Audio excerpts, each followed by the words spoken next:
Welcome to Zero Social Academy. Today we are going to learn about 9th Social Civics Part Chapter 2 Constitutional Design. ఈ రోజు మనం 9వ తరగతి సాంఘిక శాస్త్రంలో పౌర శాస్త్రంలో భాగమైనటువంటి అధ్యాయం 2 రాజ్యాంగ రూపకల్పన గురించి చర్చించడం జరుగుతుంది.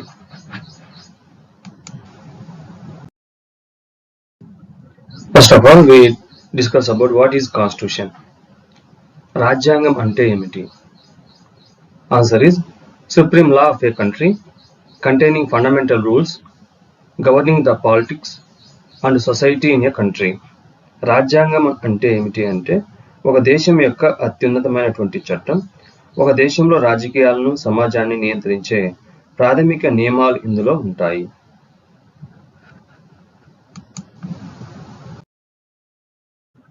How many members did the Constituent Assembly have that wrote the Indian Constitution? The Constituent Assembly that wrote the Indian Constitution had 299 members. భారత రాజ్యాంగ పరిషత్తులో మొత్తం 299 మంది సభ్యులు ఉన్నారు. భారత రాజ్యాంగాన్ని రాయడం కోసం రాజ్యాంగ పరిషత్తును ఏర్పాటు చేయడం జరిగింది. Name the president of constituent assembly. భారత రాజ్యాంగ పరిషత్ యొక్క చైర్మన్ ఎవరు? Answer is Dr. Babu Rajendra Prasad was the President of the Constituent Assembly. Dr. Babu Rajendra Prasad, Bharata Rajyanga Parishad yokka chairman. Who was the first President of India? Answer is the first President of India was Dr. Babu Rajendra Prasad.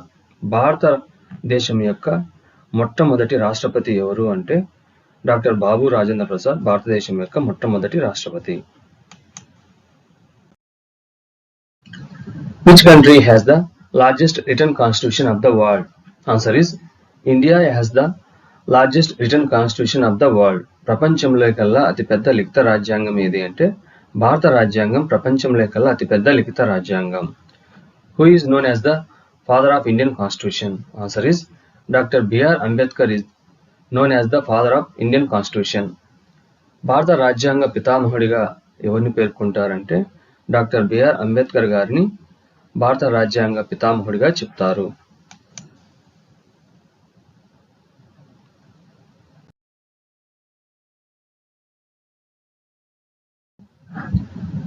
Name the chairman of the Constitution Drafting Committee of India. Answer is Dr. Bhimrao Ambedkar, an eminent lawyer and politician, was the chairman of Indian Constitution Drafting Committee of India. భారత రాజ్యాంగ ముషాయిదా committee అధ్యక్షుడు ఎవరు అంటే doctor BR Ambedkar భారత రాజ్యాంగ రచన లేదా ముషాయిదా committee అధ్యక్షుడిగా చెప్పవచ్చు.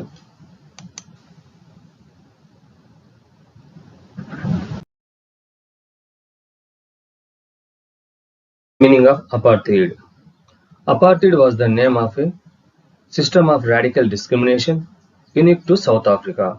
The system of apartheid divided the people and labeled them on the basis of their skin color. జాతి వివక్షత అని అనగానేమి అంటే మరి దక్షిణాఫ్రికా దేశంలో జాతి వివక్షత అనేది ఎక్కువగా ఉండేది. ఇది ప్రజల యొక్క అంటే రంగును బట్టి వివక్షత అనేది ఉండేది.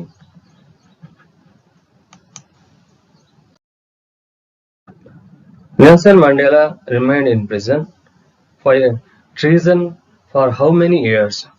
Answer is Nelson Mandela remained in prison for about 28 years. On which day did South Africa gain independence from the rule of the white minorities? Answer is South Africa gained independence from the rule of the white minority on 26 April 1994. మరి దక్షిణాఫ్రికాలో జాతి వివక్షతకు వ్యతిరేకంగా Nelson Mandela అనేటువంటి వ్యక్తి దాదాపు 28 సంవత్సరాలు జైల్లో గడపడం జరిగింది. చివరిగా 1994 ఏప్రిల్ 26వ తేదీన నెల్సన్ మండేలా జైలు నుంచి విడుదలయ్యి దక్షిణాఫ్రికా ఒక ప్రజాస్వామ్య దేశంగా మారడం జరిగింది.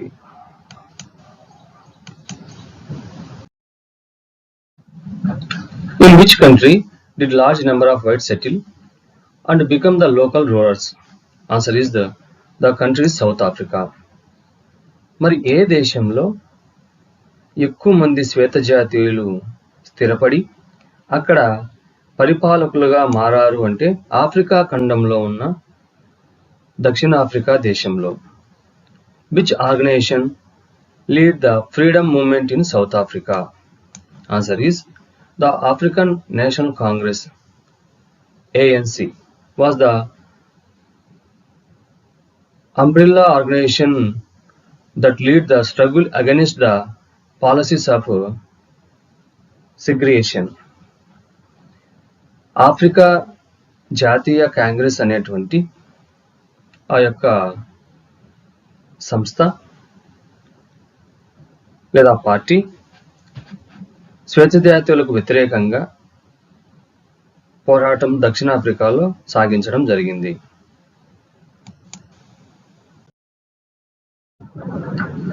What was ANC?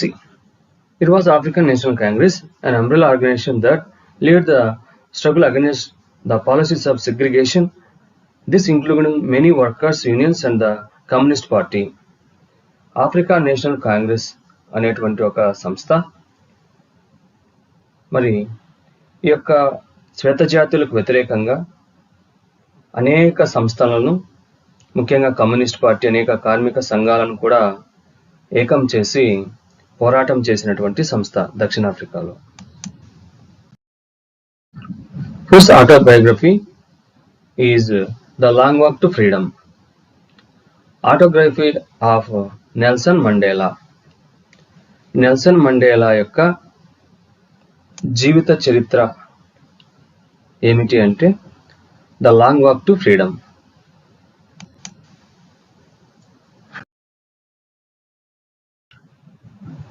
Why do we need a constitution?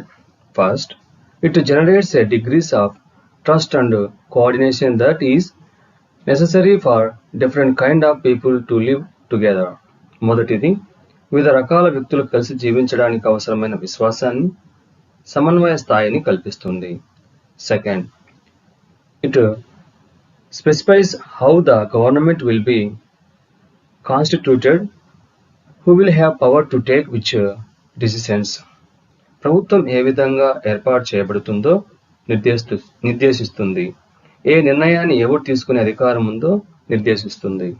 Third, it lays down limits on the power of government and tell us what the rights of citizens are earned. మూడవది, ఇది ప్రభుత్వ అధికారాలపై పరిమితులు విధిస్తుంది, పౌరులకు గల హక్కులు ఏమిటో మనకు తెలియజేస్తుంది. Fourth, it expresses the aspiration of the people about creating a good society. నాలుగవది, ఇది ఉత్తమ సమాజాన్ని సృష్టించడం గురించి ప్రజల ఆకాంక్షలను వ్యక్తం చేస్తుంది. Beginning of the making of Indian Constitution. In the year of 1928, Motilal Nehru and 8 other Congress leaders drafted a constitution for India. At the Karachi session of the Indian National Congress in 1931, the leaders decided on how the Indian Constitution should look like. 1928లో మొదటిసారిగా మోతీలాల్ నెహ్రూ అంటే నెహ్రూ గారి తండ్రి నెహ్రూ రిపోర్టును తయారు చేయడం జరిగింది. అది భారత రాజ్యాంగానికి సంబంధించిన మొదటి దశ. తర్వాత భారత జాతీయ కాంగ్రెస్ 1931లో కరాచీ సమావేశంలో భారత రాజ్యాంగం ఎలా ఉండాలనో నిర్ణయించడం జరిగింది. The Constituent Assembly of India. The Constitution of India was written by Constituent Assembly comprising 299 members. It was adopted on November 26, 1949. Dr. B.R. Ambedkar was the chairman of the drafting committee. Dr. Babu Rajendra Prasad was the president of Constituent Assembly. మనం ఇంతకుముందు చెప్పుకున్న విధంగానే భారత రాజ్యాంగ పరిషత్తులో 299 మంది సభ్యులు ఉన్నారు. భారత రాజ్యాంగాన్ని 1949 నవంబర్ 26న మనము ఆమోదించుకున్నాం. అయితే అమల్లోకి 1950 జనవరి 26న అమల్లోకి తెచ్చుకున్నాం. డాక్టర్ బిఆర్ అంబేద్కర్ గారు మరి భారత రాజ్యాంగ రచన లేదా ముషాయిదా committee chairman. Doctor Babu Rajendra Prasad భారత రాజ్యాంగ సభ chairman. Which national leader tried to draft a constitution for India as far back as in 1928? Answer is Pandit Motilal Nehru tried to draft a constitution for India in 1928. మొట్టమొదటిసారిగా భారత రాజ్యాంగాన్ని రాయడానికి ప్రయత్నం చేసినటువంటి వ్యక్తి మోతీలాల్ నెహ్రూ, అంటే నెహ్రూ గారి తండ్రి.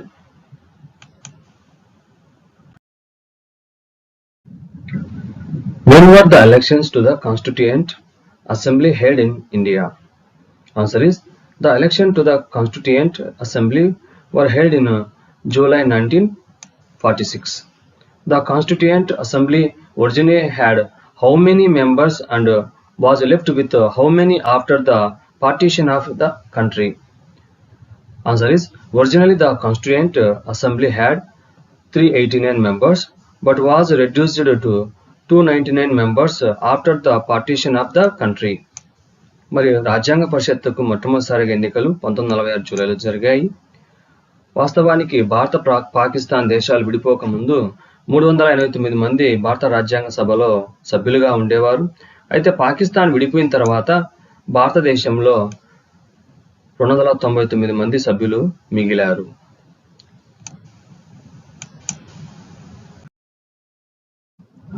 Define the preamble. Answer is an introductory statement containing guiding values in constitution is known as preamble. Pitaka లేదా ప్రవేశిక అనగానేమి అంటే రాజ్యాంగం యొక్క పరిచయ ప్రకటన. ఇది రాజ్యాంగం యొక్క మార్గదర్శక విలువలను, హేతుబద్ధతను తెలియజేస్తుంది. Name the leader who used to write in the magazine Young India in 1931. Answer is Mahatma Gandhi used to write in the magazine Young India in 1931. 1931లో యంగ్ ఇండియా అనేటువంటి నవల ఎవరు రాశారు అంటే మరి ఫాదర్ ఆఫ్ ది నేషన్ అంటే జాతిపితగా పిలువబడేటువంటి Mahatma Gandhi.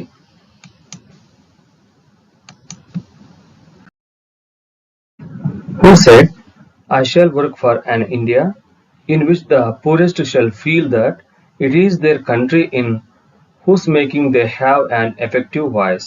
Answer is Mahatma Gandhi said this statement. మరి ఎవరు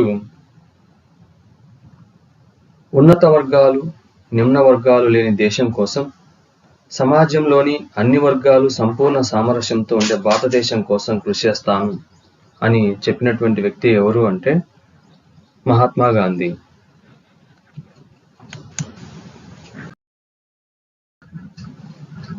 In which session of the Congress did Indian National Congress plan on how independent India's constitution should look like? Answer is in Karachi session 1931. INC planned on how independent India's constitution should look like. మరి ఏ సమావేశంలో భారత రాజ్యాంగం ఎలా ఉండాలనో నిర్ణయం తీసుకోవడం జరిగిందంటే 1931 కరాచీ సమావేశంలో భారత జాతీయ Congress. When did the Indian Constitution come into force? Answer is on 26 January 1950 the Indian Constitution came into force. భారత రాజ్యాంగం ఎప్పుడు అమల్లోకి వచ్చిందంటే 1950 జనవరి 26న అమల్లోకి వచ్చింది.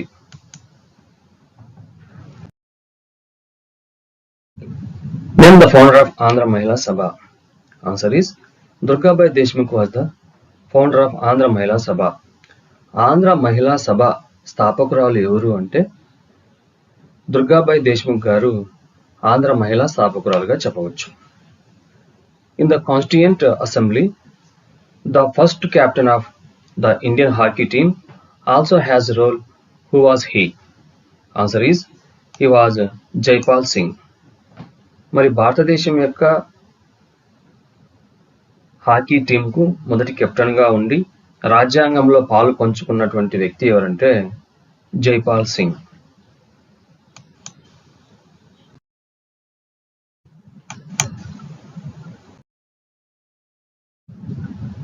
Why did the Constitution come into effect on 26 January 1950? Answer is since the Constitution maker wanted to give importance to the date 26 January as Jawaharlal Nehru declared Independence Day of India on 26 January 1931. మరి ఎందుకు 1950 జనవరి 26 తేదీన రాజ్యాంగం అమల్లోకి తెచ్చారు అంటే మన మొదటి ప్రధానమంత్రి అయినటువంటి జవహర్లాల్ నెహ్రూ గారు స్వాతంత్రం రాకముందే 1931 జనవరి 26న మొదటి స్వాతంత్ర దినోత్సవంగా డిక్లేర్ చేయడం జరిగింది. కాబట్టి 26వ తేదీని రాజ్యాంగ అమలు దినోత్సవంగా రాజ్యాంగ కార్యకర్తలు నిర్ణయించడం జరిగింది. ఆ విధంగా జనవరి 26వ తేదీన రిపబ్లిక్ డేగా రాజ్యాంగం అమల్లోకి వచ్చిన రోజుగా జరుపుకుంటాం.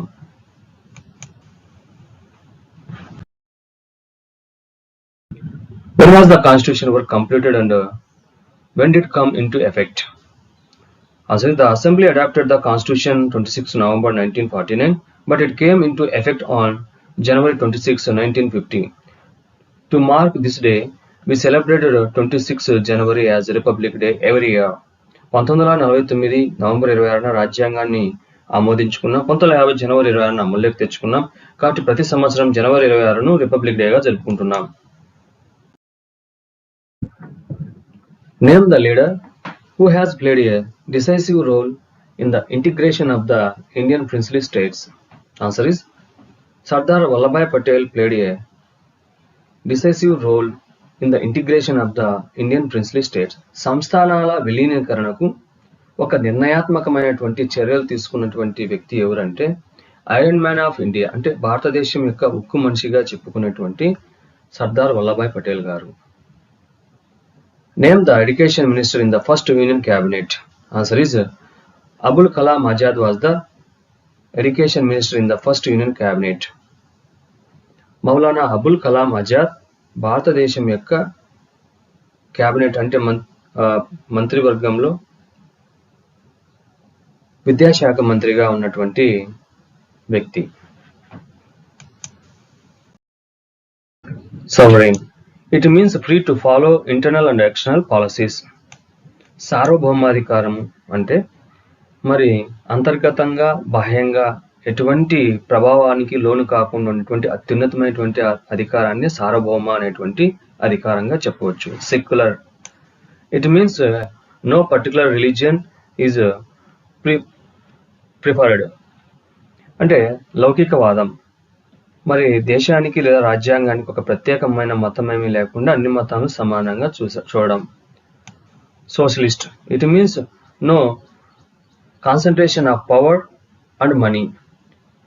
సామ్యవాదము అంటే మరి అధికారం కానీ లేక డబ్బు కానీ కొందరు మంది చేతుల్లోనే కాకుండా అందరికీ సమానమైనటువంటి అవకాశాలు ఇవ్వడం. Democratic. It means rule by elected representative of the people of India.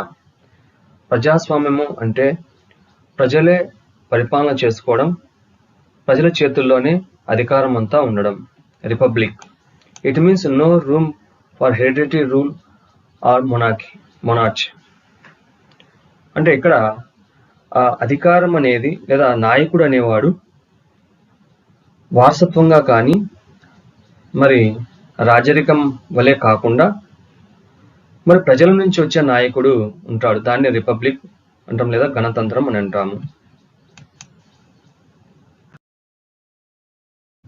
The Constitution adopted on 26 1949 contained a preamble, 395 articles and 8 schedules. భారత రాజ్యాంగం ఆమోదించినప్పుడు మరి భారత రాజ్యాంగంలో 395 నిబంధనలు, 8 షెడ్యూళ్లు మాత్రమే ఉండేవి. The Constituent Assembly took 2 years, 11 months and 18 days to complete the Constitution. మరి రాజ్యాంగ పరిషత్ 2 సంవత్సరాల 11 నెలల 18 రోజులు కష్టపడి భారత రాజ్యాంగాన్ని తయారు చేయడం జరిగింది.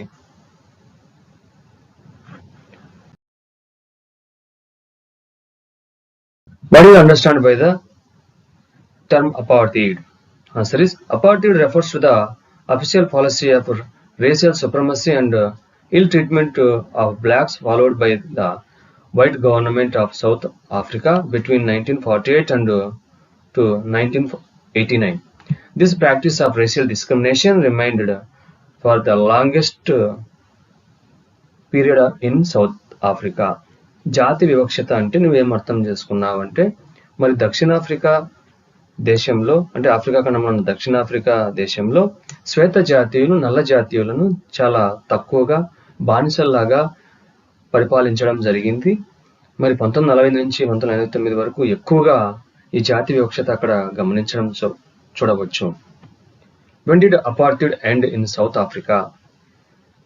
Answer is, as protests and strugglers against apartheid had increased, the government realized that they could no longer keep the blacks under their rule through repressions. Finally, at midnight of 26 April 1994, the Republic of South Africa got freedom from apartheid. చివరిగా దక్షిణాఫ్రికా దేశంలో ఈ జాతి వివక్షత ఎప్పుడు అంతమైందంటే, మరి ఈ యొక్క జాతి వివక్షతకు వ్యతిరేకంగా అనేక మంది ఉద్యమాలు చేయడం, జైళ్ల పాలు కావడం ఇవన్నీ జరిగింది. చివరికి 1994 ఏప్రిల్ 26వ తేదీన మరి సౌత్ ఆఫ్రికా అంటే దక్షిణాఫ్రికా దేశం ఈ యొక్క జాతి వివక్షత అంతరించి మరి ప్రపంచంలో ఒక కొత్త రాజ్యంగా లేదా ప్రజాస్వామ్యంగా అవతరించడం జరిగింది.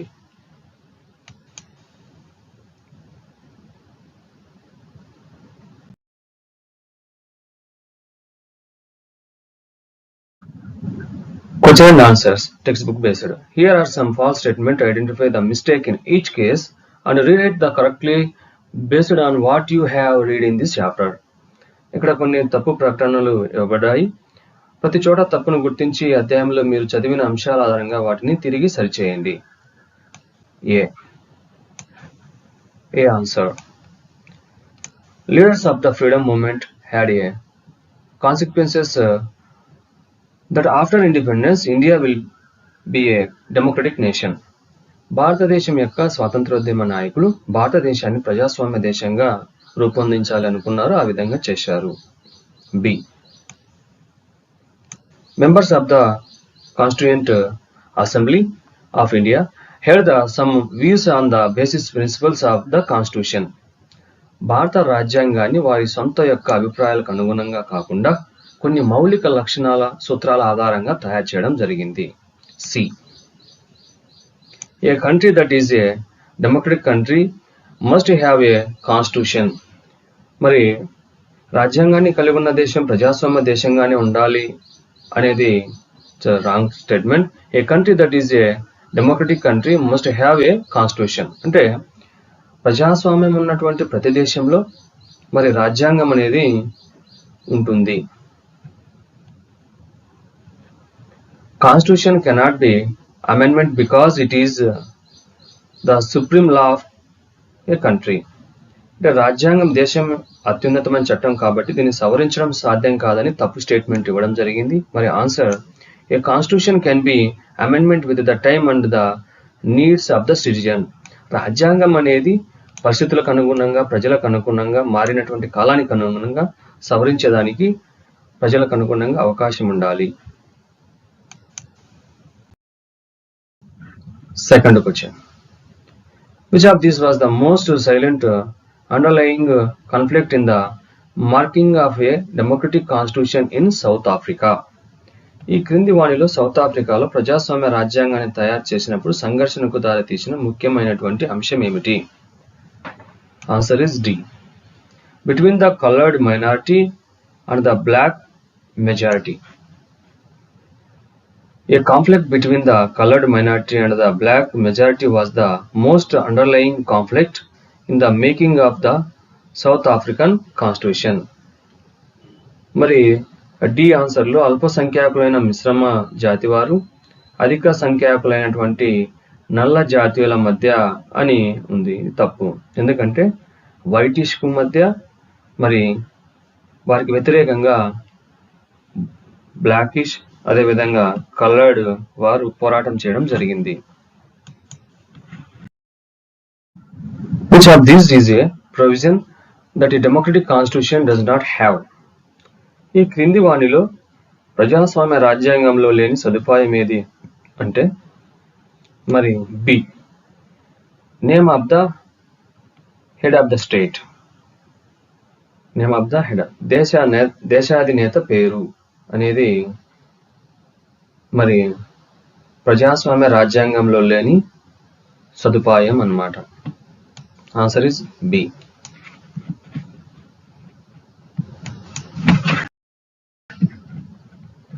Match the following leaders with their roles in the making of the constitution.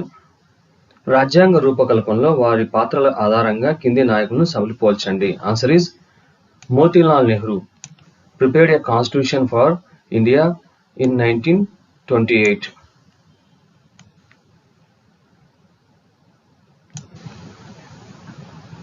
B.R. Ambedkar, chairman of the drafting committee.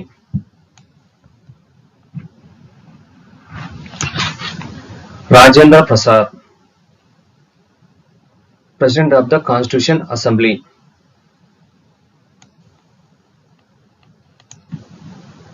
Sarojini Naidu,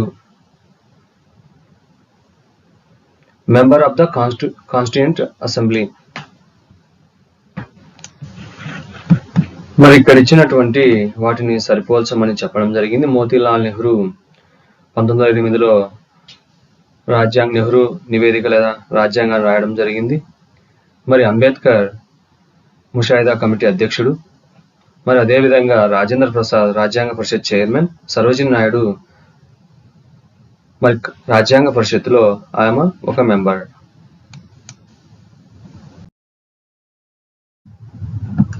Read again the extract from Nehru's speech, Twist with Destiny, and answer the following.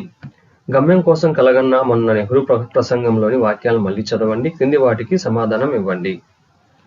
First one A. Why did Nehru use the expression not wholly or in full measure in the first sentence?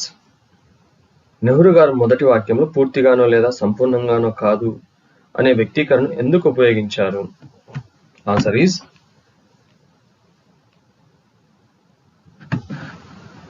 nation building was a challenging task which cannot be achieved overnight.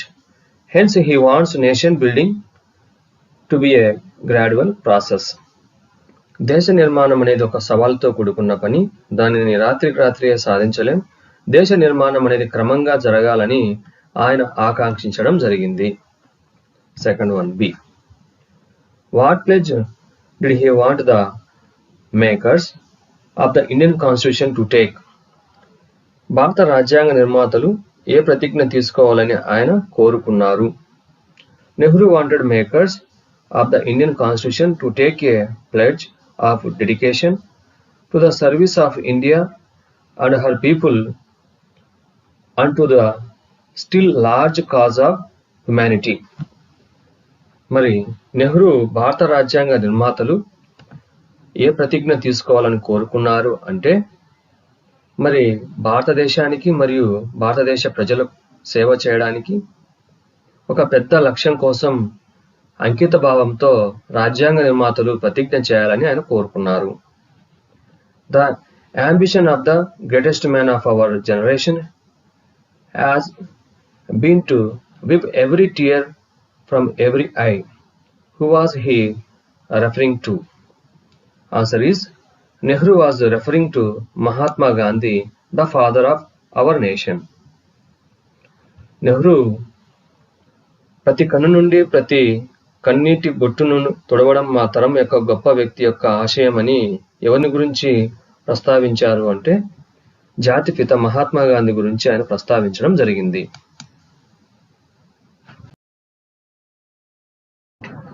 Here are some of the guiding values of the Constitution. Are their meaning rewrite by matching them correctly. రాజ్యాంగంలోని కొన్ని మార్గదర్శక విలువలు వాటి అర్థం ఇక్కడ ఇచ్చారు. వాటిని సరిగా పోల్చండి, తిరిగి రాయండి. Sovereign. First one, sovereign. People have the supreme right to make decision.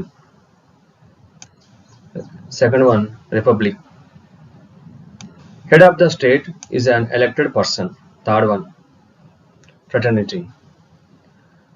People should live like brother and sisters. Fourth one, secular. Government will not favor any religion. ఇక్కడ రాజ్యాంగంలోని మార్గదర్శక విలువలు వాటిని పరిశీలన చేసినట్లయితే సార్వభౌమాధికారం అంటే ప్రజలకు అత్యున్నతమైనటువంటి అధికారం ఉండడం. మరి రిపబ్లిక్ అంటే ప్రజల చేత ఎన్నిక కాబడినటువంటి వ్యక్తి ఉండడం. ఫ్రెటర్నిటీ అంటే సోదర భావం. People should live like brother and sister అంటే ప్రజలందరూ సోదరులు లేదా సోదరీమణులుగా భావించడం ప్రజలందరినీ. మరి లౌకికవాదం అంటే సెక్యులర్ అంటే ప్రభుత్వము ఏ మతాన్ని ప్రోత్సహించదో అన్ని మతాలను సమానంగా చూస్తుంది.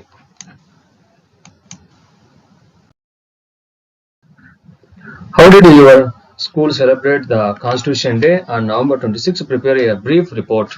నవంబర్ 26 మీ పాఠశాల రాజ్యాంగ దినోత్సవం ఎలా జరిగింది సంక్షిప్త నివేదికను తయారు చేయండి అంటే students should write their report on their own if they have celebrated constitution day on November 26. మరి నవంబర్ 26న రాజ్యాంగ దినోత్సవాన్ని ఏ విధంగా జరుపుకున్నారు సొంత మాటల్లో రాయాల్సి ఉంటుంది కాబట్టి ఇక్కడ ఆన్సర్ ఇవ్వలేదు, మీరు సొంత మాటల్లో రాయండి.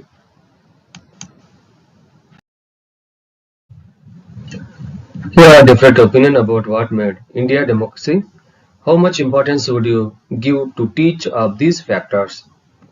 భారతదేశాన్ని ప్రజాస్వామ్య దేశంగా మార్చిన అంశాల గురించి ఇక్కడ భిన్నాభిప్రాయాలు ఉన్నాయి. ఈ అంశాలలో ఒక్కొక్క దానికి మీరు ఎంత ప్రాధాన్యత ఇస్తారు? A. Democracy in India is a gift of the British rulers.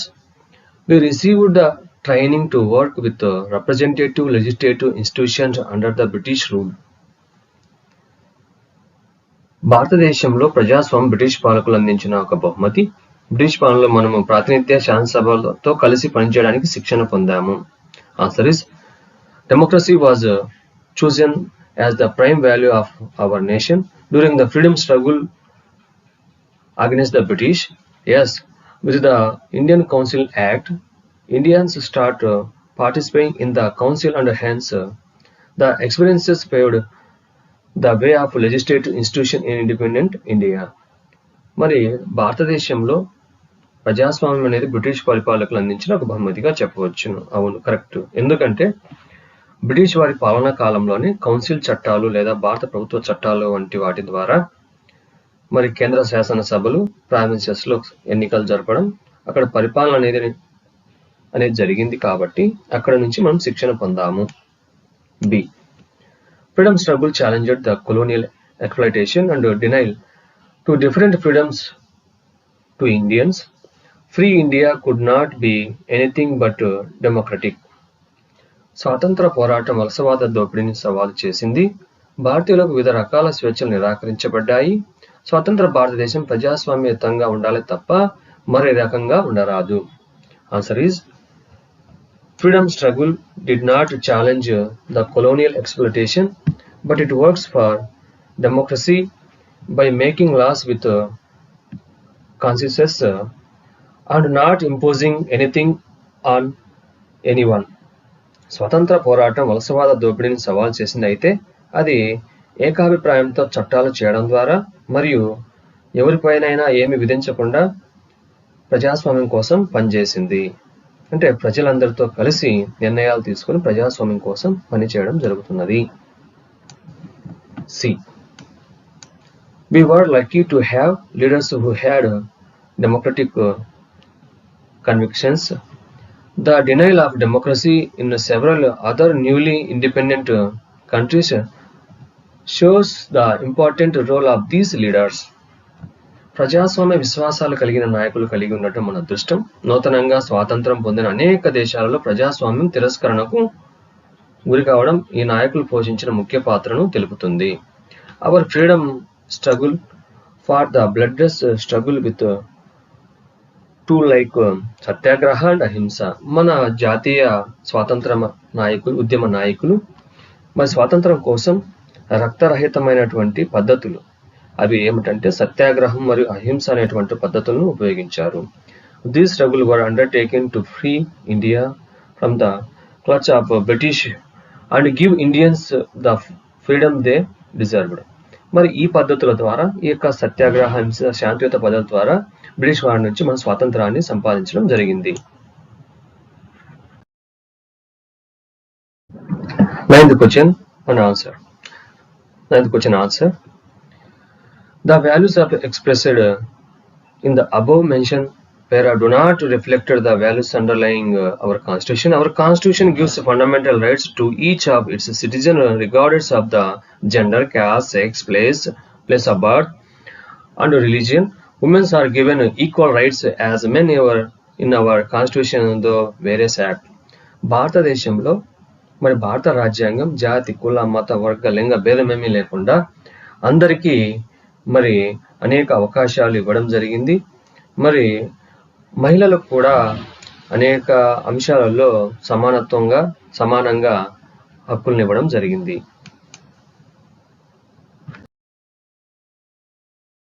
Read the following statement about a constitution. Give a reason why each of these is true or not true.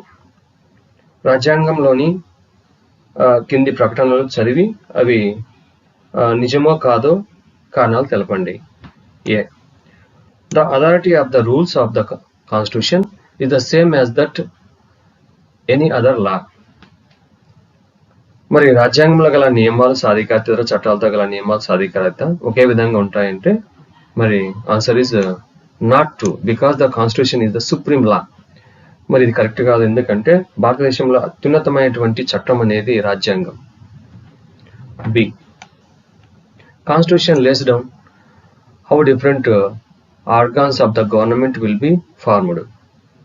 ప్రభుత్వంలోని వివిధ అంగాలు ఎలా ఉండాలో రాజ్యాంగం నిర్దేశిస్తుంది. Answer is true, yes. 3. Rights of citizens and limits on the power of the government are laid down in the constitution. పౌరుల హక్కులు, ప్రభుత్వ అధికారులపై పరిమితులు రాజ్యాంగంలో పొందుపరచబడ్డాయి. ఆన్సర్ ఇస్ ట్రూ, అవును. D. A constitution is about institutions, not about values. రాజ్యాంగం అనేది సంస్థల గురించే కానీ విలువల గురించి కాదు. Not true. As the constitution holds values in which all institutions work, our preamble states about values justice, liberty, fraternity and equality.